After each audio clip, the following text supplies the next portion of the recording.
नमस्कार विद्यार्थी मित्रांनो, SY BCom semester 3 corporate accounting first यातील topic number 3 company final accounts आणि कंपनी फायनल अकाउंटचा हा पहिला प्रॉब्लेम आपण या व्हिडिओमध्ये बघणार आहोत. विद्यार्थी मित्रांनो, याही अगोदर कॉर्पोरेट अकाउंटिंग फर्स्ट या विषयातील टॉपिक नंबर 4 वरचे सर्व प्रॉब्लेम्स मी एक्सप्लेन केलेले आहेत. हा कंपनी फायनलचा पहिला प्रॉब्लेम आपल्याला या ठिकाणी बघायचा आहे. चला मग आपण प्रॉब्लेमला सुरुवात करूया. प्रॉब्लेमचं नाव सुरुवातीला मी सांगतो काय आहे. हा निराली पब्लिकेशनच्या पुस्तकातला प्रॉब्लेम आहे.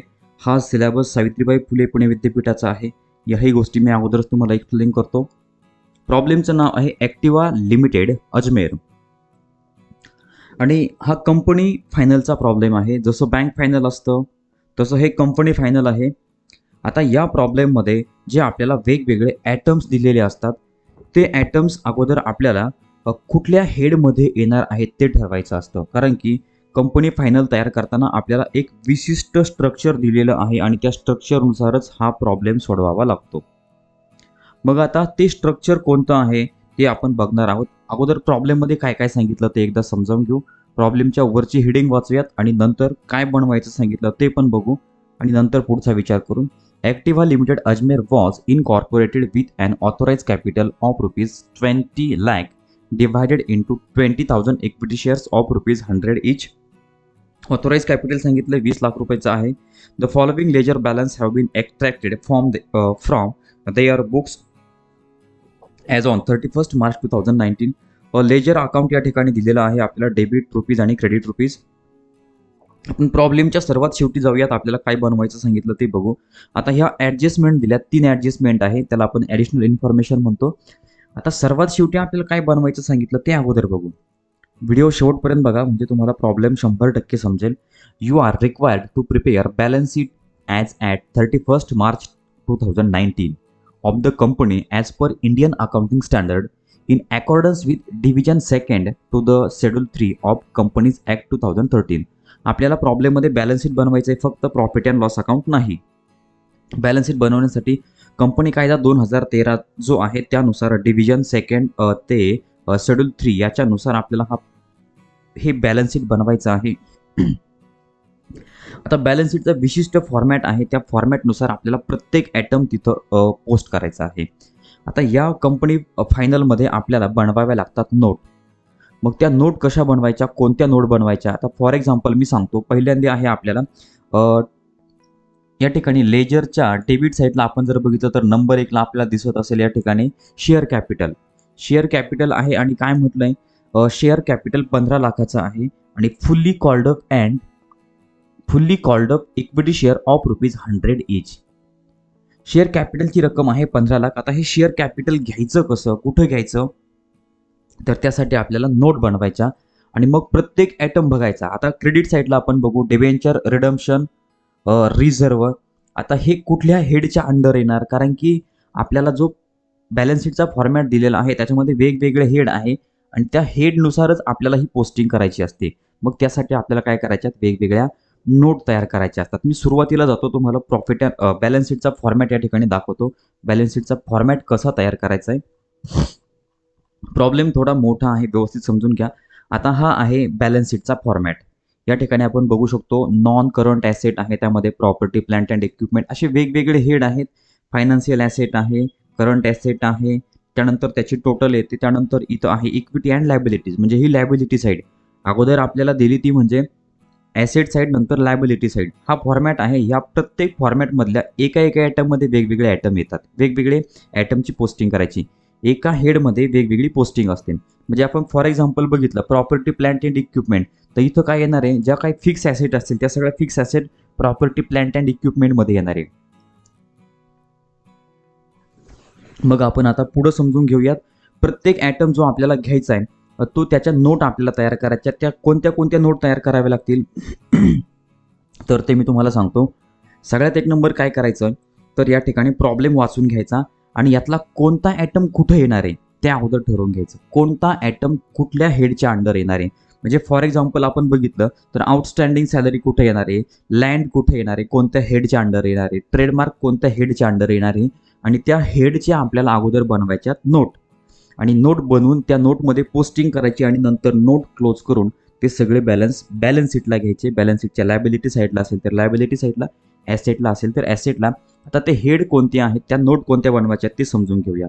तर पहिली नोट बनवायची आपल्याला प्रॉपर्टी प्लांट अँड इक्विपमेंट, दुसरी नोट बनवायची कॅपिटल वर्क इन प्रोग्रेस, तिसरी नोट गुडविल, चौथी नोट आहे other intangible assets, number 5 investment non current, number 6 loans long term, number 7 other non current asset, number 8 inventories, number 9 investments current, number 10 trade receivable current, number 11 cash and equivalents, number 12 loans short term, number 13 other current asset, त्यानंतर number 14 equity share capital, number 15 other equity, number 16 borrowing long term, number 17 borrowing short term, number 18 trade payable current, number 19 other financial liabilities, number 20 other current liabilities, number 21 provision short term. आता एवढ्या सगळ्या note तयार करायच्या आणि प्रॉब्लेममधला एक एक item उचलून या नोटमध्ये पोस्ट करायचा. आता ह्या नोट कुठून घेतल्या, तर आपल्याला बॅलन्स शीटचा जो फॉर्मॅट दिला आहे त्यातले हे जे वेगवेगळे हेड आहेत त्या हेडच्या आपण या ठिकाणी नोट बनवणार आणि मग ॲटमची पोस्टिंग, प्रॉब्लेममधली पोस्टिंग ह्या नोटमध्ये करणार, नंतर नोट क्लोज करून मग बॅलन्स शीटला आपण घेणार, जे ते बॅलन्स ज्या त्या हेडमध्ये या ठिकाणी घेणार. तर आता आपण या ठिकाणी प्रॉब्लेममध्ये जाऊ आणि बघू कोणता ॲटम कोणत्या नोटमध्ये येणार आहे. आता नोट आणि त्याचे हेड पण तुमच्या लक्षात आलेले असतील. तर आता शेअर कॅपिटल आहे, शेअर कॅपिटलसाठी आपण या ठिकाणी बघू शकतो, मी पेन्सिलने लिहिलेलं आहे बघा, हे 14 नंबर.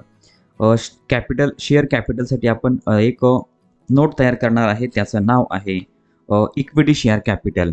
मग एक शेअर कॅपिटल कुठे येणार, तर इक्विटी शेअर कॅपिटल या नोटमध्ये. त्यानंतर क्रेडिट साईडचे आयटम बघू आपण, डिबेंचर रिडम्पशन फंड येणार नोट नंबर 15 मध्ये. तर नोट नंबर 15 काय आहे मी ते पण सांगतो तुम्हाला. नोट नंबर 15 ऑदर इक्विटी आहे. प्रोव्हिजन फॉर ग्रॅज्युएटी येणार नोट नंबर 21 प्रोव्हिजनमध्ये. त्यानंतर व्हेकल आहे, व्हेकलसाठी आपण 1 नंबरची नोट तयार केली, प्रॉपर्टी प्लांट अँड इक्विपमेंट. आता आपण पुढे जाऊया, कोणता आयटम कोणत्या नोटमध्ये येतोय ते मी सांगतोय, त्यानंतर आपण पुढे बघणार आहोत काय प्रोसेस करायची ती. तर या ठिकाणी आपण बघू outstanding salary note number 20. Note number 20 म्हणजे ऑदर करंट लायबिलिटीज. त्यानंतर लँड नोट नंबर 1 म्हणजे property plant and equipment. Trademark other intangible ॲसेटमध्ये येणार म्हणजे 4 नंबरला.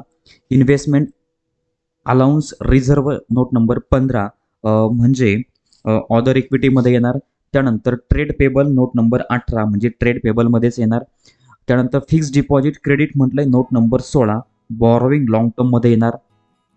त्यानंतर provision for taxation note number 21 प्रोव्हिजनमध्ये येणार. त्यानंतर current investment in share note number 9, note number 9 आहे इन्व्हेस्टमेंटमध्ये येणार. त्यानंतर long term loan from central government हा ॲटम येणार नोट नंबर 16 म्हणजे बॉरोविंग लॉंग टर्ममध्ये येणार. त्यानंतर कॅश ऑन हँड हा ॲटम येणार नोट नंबर 11. नोट नंबर 11 आपण तयार केली कॅश अँड कॅश इक्विव्हॅलन्स.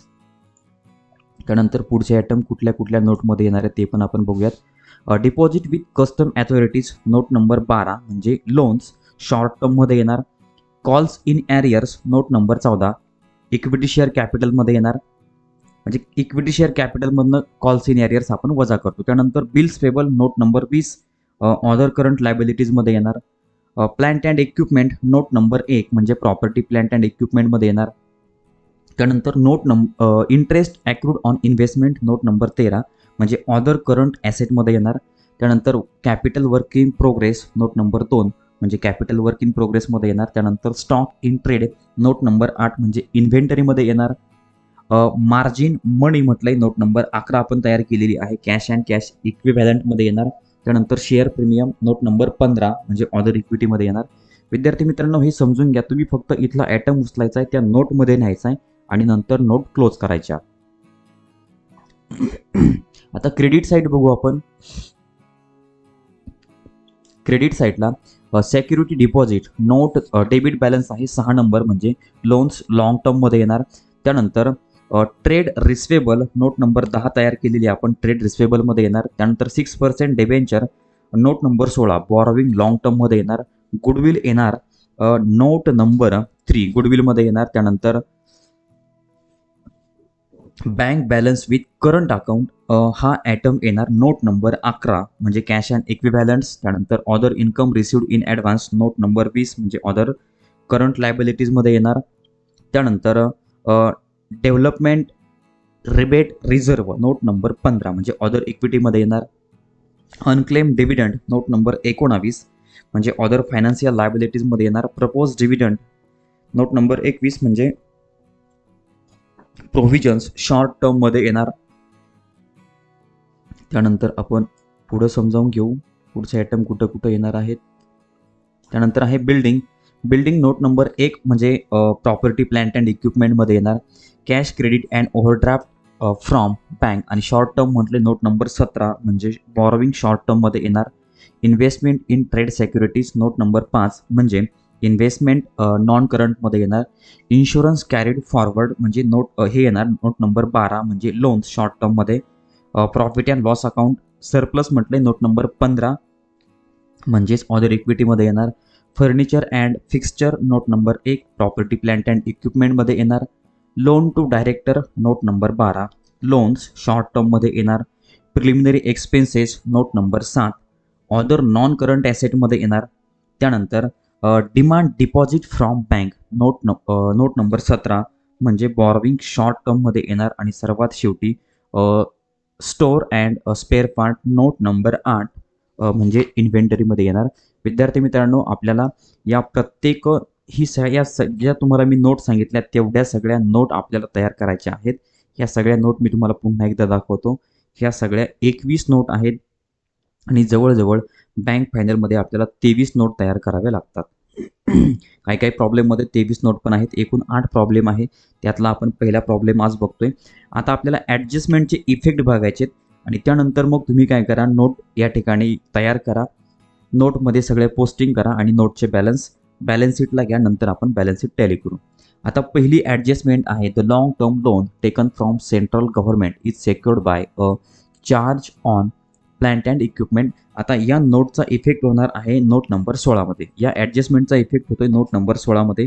तर आता आपण जे लोन घेतले long term loan taken from central गव्हर्नमेंटकडनं घेतलेलं लॉंग टर्म लोन त्याच्या बदल्यात आपण काय केले, प्लांट अँड इक्विपमेंट या ठिकाणी मॉर्गेज ठेवलेलं आहे, सेक्युर्ड म्हणून त्या ठिकाणी दिलेलं आहे.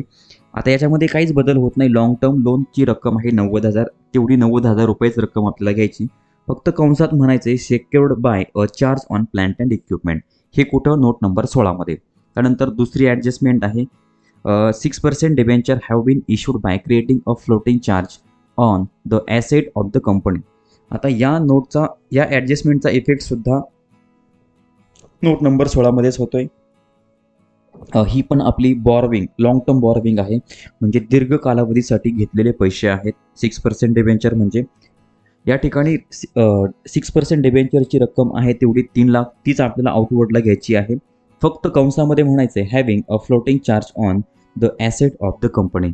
म्हणजे ह्या ॲडजस्टमेंटचा इफेक्ट नोट नंबर 16ला, पहिल्या ॲडजस्टमेंटचा इफेक्ट सुद्धा नोट नंबर 16ला. त्यानंतर तिसरी ॲडजस्टमेंट आहे preliminary expenses are to be written off against the balance of profit as per accounting standard 26 and not to be carried forward. आता प्रिलिमिनरी एक्सपेन्सेसची रक्कम आपल्याला काय सांगितली, रिटर्न ऑफ सांगितली. म्हणजे नोट नंबर 7 जी आहे, नोट नंबर 7 आहे ऑदर नॉन करंट ॲसेट, त्यातनं आपल्याला ही रक्कम मायनस करायची. मी पेन्सिलने या ठिकाणी -7 केलं म्हणजे 7 नंबरमधनं मायनस होईल. आणि त्यानंतर प्रॉफिट अँड लॉस अकाउंट म्हणजे नोट नंबर 15 जी आहे, नोट नंबर 15 आहे ऑदर इक्विटी. मग त्या ऑदर इक्विटीमध्ये आपण जे प्रॉफिट अँड लॉस अकाउंटचा बॅलन्स घेणार त्यातनं हे रिटर्न ऑफ प्रिलिमिनरी एक्सपेन्सेस काय करायचे, वजा करायचे. हे झाले प्रिलिमिनरी एक्सपेन्सेस म्हणजे तिसऱ्या ॲडजस्टमेंटचे 2 इफेक्ट. आता या ठिकाणी प्रॉब्लेम आपण बघितला आहे कुठल्या आयटममध्ये कुठल्या नोटमध्ये कुठला आयटम जाणार. ॲडजस्टमेंटचे इफेक्टसुद्धा बघितले, कुठल्या नोटमध्ये कुठला इफेक्ट जाणार. आता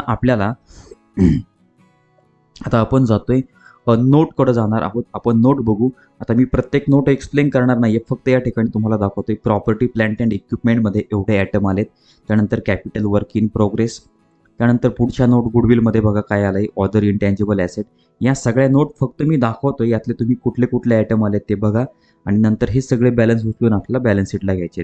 त्यानंतर इन्व्हेस्टमेंट या ठिकाणी बघू शकतो आपण. लोनमध्ये बघा या ठिकाणी काय आलं आहे. ऑदर नॉन करंट ॲसेटमध्ये रक्कम नील आली. इन्व्हेंटरीची या ठिकाणी टोटल बघितली तर आपण 50,000 झाली. इन्व्हेस्टमेंट आहे त्यानंतर inventories 50,000, investment 10,000, trade receivable 2,86,000, cash and cash equivalent 40,000, लोन्सची टोटल या ठिकाणी बघा 19,000 आली. लोन्समध्ये बघा कुठले कुठले आयटम्स आलेत. त्यानंतर नोट नंबर 13 आहे ऑदर करंट ॲसेट. त्यामध्ये फक्त एकच आयटम आला आहे, त्याची टोटल आहे 6,000. इक्विटी शेअर कॅपिटल या ठिकाणी आपण ऑथोराइज कॅपिटल 20 लाख आहे, पण या ठिकाणी इशूड अँड सबस्क्राईब्ड कॅपिटल 15 लाख आहे. त्यातनं आपण कॉल सिनियर 12,000 वजा केले, म्हणजे आउटवर्ड किती आले 14,88,000. ऑदर इक्विटीची total 3,75,000. Borrowing long term 4,90,000. Borrowing short term 65,000. Trade payable 75,000. Other financial liabilities 6,000 आणि ऑदर करंट लायबिलिटी 24,000 आणि सर्वात शेवटी प्रोव्हिजनची टोटल आली 72,000. प्रोव्हिजनमध्ये काय काय आलं आहे आपण बघू शकतो. Provision for taxation, provision for ग्रॅज्युएटी, propose dividend. विद्यार्थी मित्रांनो, मी तुम्हाला प्रॉब्लेम वाचून दाखवतानाच कुठला ॲटम कुठल्या नोटमध्ये येणार आहे तेवढेच इफेक्ट या ठिकाणी झालेले आहे, बाकी वेगळं काही नाही आहे. आता आपल्याला जायचं आहे बॅलन्स शीटमध्ये आणि बॅलन्स शीट आपल्याला टॅली करायचे. आता ह्या सगळ्या नोट क्लोज केल्यानंतर त्याचे बॅलन्स आपल्याला या ठिकाणी घ्यायचे. आता हे बॅलन्स शीट आपण तयार करतोय. वरती नाव देणार in the books of Activa limited Ajmer, balance sheet as on 31 March 2019. In vertical form. हे बॅलन्स शीट व्हर्टिकल फॉर्ममध्ये आहे.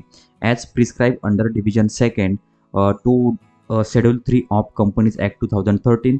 आणि या ठिकाणी आपल्याला रेफरन्स नंबर म्हणायचे, पर्टिक्युलर्स नोट नंबर, फिगर ह्या करंट रिपोर्टिंग पिरियड म्हणजे चालू वर्षाचे बॅलन्स पहिल्या कॉलममध्ये लिहायचे आणि दुसऱ्यामध्ये प्रिव्हियस इयरचे जी रक्कम असेल ती. प्रिव्हियसची रक्कम आपण घेत नाही. आता आपल्याला सगळ्या नोटचे जे बॅलन्स आहेत ते या ठिकाणी घ्यायचे आहेत. नॉन करंट ॲसेटमध्ये मग property plant and equipment, capital work in progress. हा बॅलन्स शीटचा जो फॉर्मॅट आहे त्या बॅलन्स शीटच्या फॉर्मॅटमध्ये आपल्याला हे सगळे ॲटम्स घ्यायचे आहेत. सगळ्या नोटचे रकमा या ठिकाणी घ्यायच्यात आणि त्या नोटच्या रकमा घेतल्यानंतर आपण बॅलन्स शीटची ॲसेट साईड जी आहे ती ॲसेट साईड जर बघितली तर तिची टोटल येईल 25,95,000. त्यानंतर लायबिलिटी साईड आपण बघू शकतो. इक्विटी शेअर कॅपिटल असेल, ऑदर इक्विटी असेल, बॉरोविंग असेल, ट्रेड पेबल असेल, प्रोव्हिजन्स असेल. या सगळ्या नोटचे बॅलन्स आपण या ठिकाणी घेतल्यानंतर आपण लायबिलिटी साईडची जर टोटल केली तर लायबिलिटी साईडची टोटल येईल 25,95,000.